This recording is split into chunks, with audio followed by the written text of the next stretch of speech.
आइए अब उन खबरों का जिक्र करते हैं जिस पर आज हमारी नजर रहने वाली है। तो सबसे बड़ी खबर और सबसे पहली खबर, सेना में भर्ती की नई योजना अग्निपथ योजना को लेकर के आज भी हंगामा है बरपा। बिहार के जहानाबाद में आगजनी हुई है। एबीपी न्यूज की अपील है कि विरोध आप करें लेकिन विनाश नहीं। आज की दूसरी बड़ी खबर जम्मू कश्मीर से। जम्मू कश्मीर में फिर से टारगेट किलिंग का मामला सामने आया है। पुलवामा में पुलिस सब इंस्पेक्टर को घर में घुसकर अगवा किया गया और फिर आतंकियों ने गोली मार दी। खबर पर अपडेट आगे आपको देंगे। और आज की तीसरी खबर पीएम मोदी के मिशन गुजरात को लेकर, जिस पर हमारी नजर सुबह से ही लगातार बनी हुई है। सुबह पीएम मोदी मां हीराबा के 100वें जन्मदिन पर उनसे मुलाकात करने पहुंचे। गुजरात दौरे पर पीएम 21,000 करोड़ रुपए की योजनाओं का उद्घाटन और शिलान्यास भी करेंगे। तो इन तमाम खबरों पर हमारी नजर लगातार बनी हुई है और लगातार हम आप तक अपडेट पहुंचाएंगे। और इसी बीच एक बड़ी खबर आ रही है, आपको बता दें, अग्निपथ योजना को लेकर चल रहे विरोध के बीच गृह मंत्रालय ने एक बड़ा फैसला किया है। अग्निपथ योजना के तहत 4 साल पूरा करने वाले अग्निवीरों के लिए असम राइफल्स में 10% सीट आरक्षित की जाएगी। इस वक्त की बड़ी खबर, असम राइफल्स में प्रवेश के लिए आयु सीमा में भी 3 साल की छूट मिलने वाली है और केंद्रीय सुरक्षा बलों को भी लाभ मिलेगा। तो बवाल के बीच गृह मंत्रालय का बड़ा फैसला सामने आया है और बड़े फैसले के तहत क्या कुछ कहा जा रहा है आपको समझना चाहिए। अग्निपथ योजना के तहत 4 साल पूरा करने वाले अग्निवीरों के लिए केंद्रीय सुरक्षा बलों और असम राइफल्स में 10% सीट आरक्षित कर दी जाएगी। असम राइफल्स में प्रवेश के लिए आयु सीमा में भी 3 साल की छूट मिलने वाली है। तो आप देख रहे हैं किस तरीके से पूरा देश हिंसा की आग में जल रहा है और इस बीच गृह मंत्रालय का बड़ा फैसला। ताजा जानकारी के लिए आपको सीधा नीरज के पास लेकर चलते हैं। नीरज, कहीं ना कहीं ये जो बड़ा फैसला लिया गया है वो इसलिए कि देश में जो हिंसा हो रही है उसको किसी तरीके से शांत किया जा सके।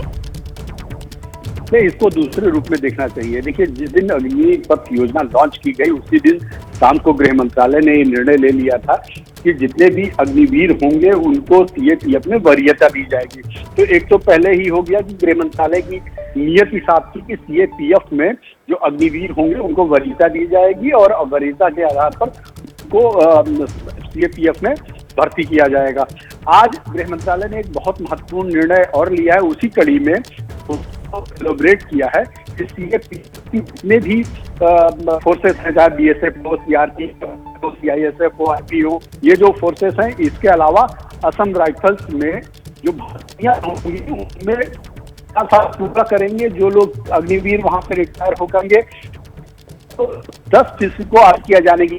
अगर सीएपीएफ की भर्तियां हों जी नीरज, आपकी आवाज हम तक सही तरीके से पहुंच नहीं रही, हम दोबारा कनेक्ट करने की कोशिश करेंगे। और इसी बीच बड़ी खबर ये कि गृह मंत्रालय ने एक बड़ा फैसला किया है। अग्निपथ योजना के तहत 4 साल पूरा करने वाले अग्निवीरों के लिए केंद्रीय सुरक्षा बलों और असम राइफल्स में 10% सीट आरक्षित कर दी जाएगी। असम राइफल्स में प्रवेश के लिए आयु सीमा में भी 3 साल की छूट मिलनी है। तो देश भर में हिंसा की आग भड़क रही है, अलग अलग जगह से तस्वीरें भी हम आप तक पहुंचा रहे हैं। और इसी बीच बड़ी खबर आ रही है, गृह मंत्रालय ने बड़ा फैसला किया। अग्निपथ योजना के तहत 4 साल पूरा करने वाले अग्निवीरों के लिए केंद्रीय सुरक्षा बलों और असम राइफल्स में 10% सीट आरक्षित की जाएगी। साथ ही असम राइफल्स में प्रवेश के लिए आयु सीमा में भी 3 साल की छूट मिलेगी। तो पिछले 3 दिनों से योजना के खिलाफ पूरे देश में जोरदार प्रदर्शन चल रहा है।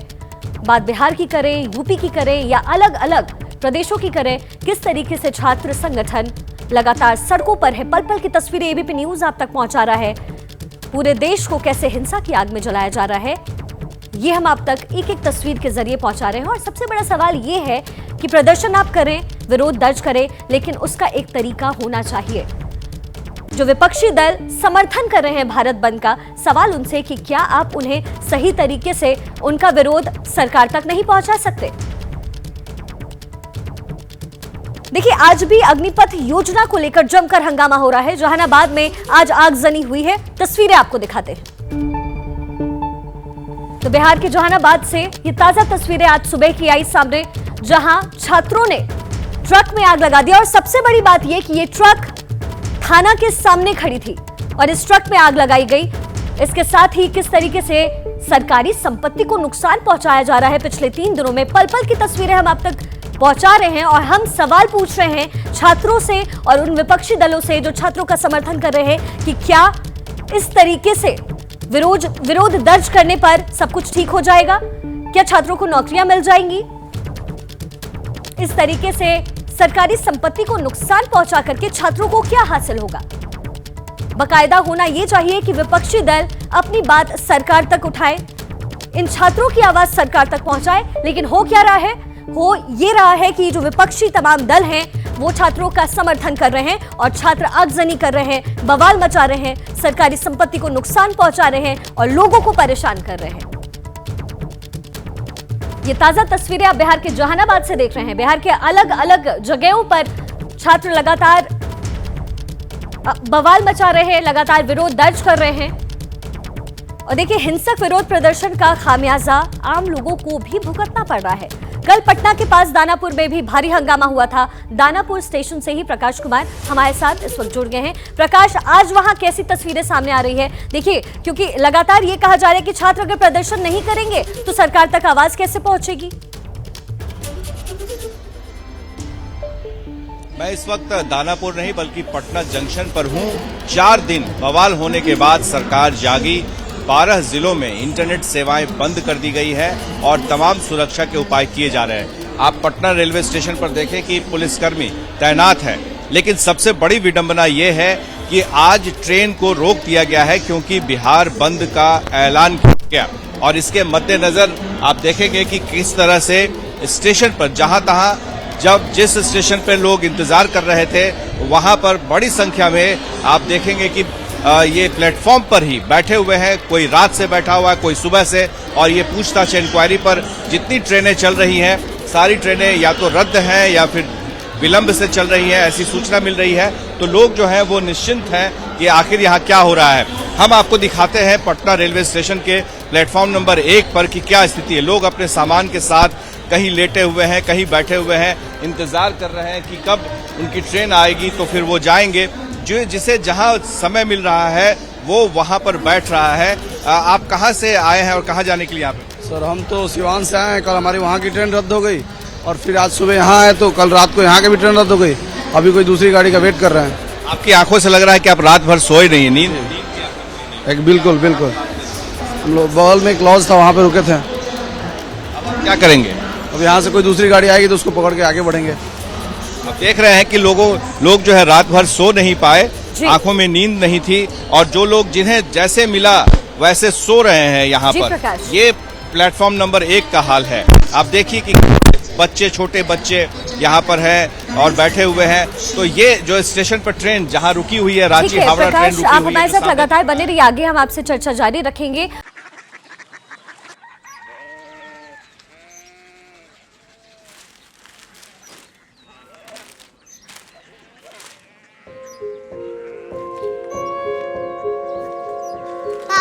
बाबा कोरिया सिटी जानी ना?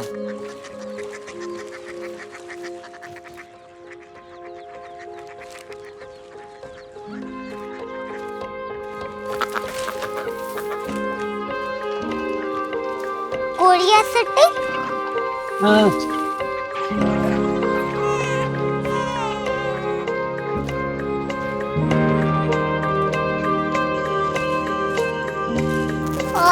कोरिया सिटी कहाँ पे है? शहर अंग्रेजी लगे हैं।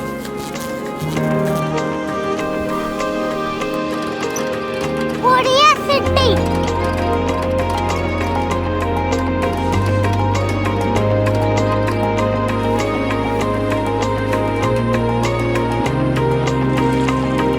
वो बहुत दूर है।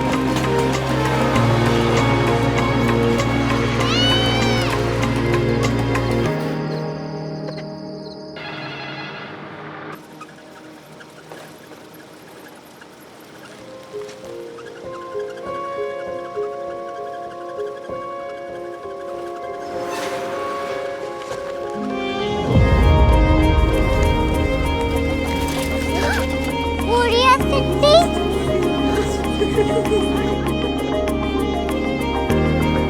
दुनिया को कुछ लोग बड़े होते हैं। कोरिया सिटी कहाँ है? प्रोफेसर साहब को पता होगा। हो, ये छोटा वाला ग्लोब लगता है और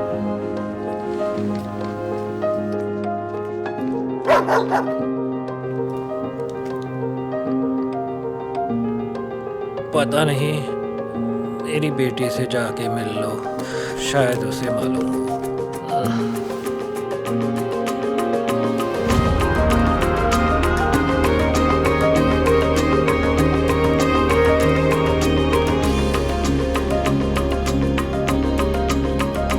हाय, बाबा ने भेजा है।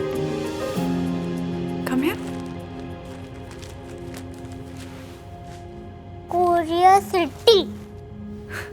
कोरिया सिटी नहीं, क्यूरियोसिटी। वो क्या? That's what brought you here? जो तुम्हें यहाँ तक ले आया। क्यूरियोसिटी।